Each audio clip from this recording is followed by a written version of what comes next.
Konflikte on olnud kogu aeg ja ega õigusnormi ei olegi tarvis, kui ei ole sellist suhete pundart, kus inimeste õigused, vabadused, soovid, ettekujutus sellest, mis oleks õige, põrkuks. Normi on vaja ainult siis, kui asi on segane. Nii et loomulikult õiguskantsleri töös iga päev konfliktide, probleemide, tegemata jätmiste lahendamisega tegelemegi, aga kui küsite ühiskonna sellise üldise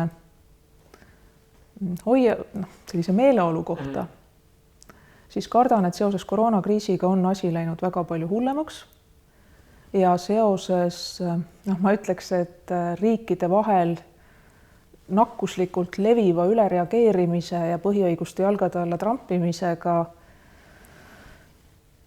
nii üks kui teine vaidlev pool selleski asjas ja kohati, ma ütleks, et inimelude ja kindlasti närvide hinnaga tõstab niisugust halvas mõttes temperatuuri veelgi ja teeb seda teadlikult.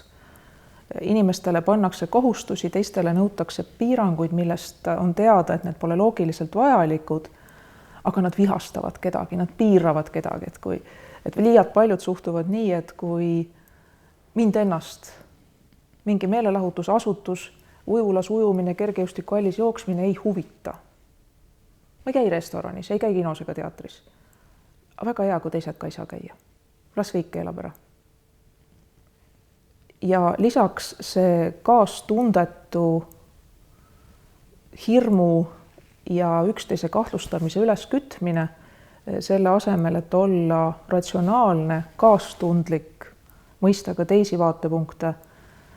Nii et siin mulle tundub, et kohati õigustatult, aga liialt sageli ka õigustamatult on ühiskonnas konfliktsust üles köetud. Nii et jah, olukord on hullem ja ka õiguskantsleri kirjakastist paistab see välja, et kõik need jutud, et vajalik oleks sundvaktsineerimine, mida Eestis ei ole ja usun, et ka ei tule, aga räägitakse just, kui see oleks nii või et just kui oleks õigus nüüd vaktsineerimata töötajad kõik lahti lasta, mis ka niimoodi ei ole või et justkui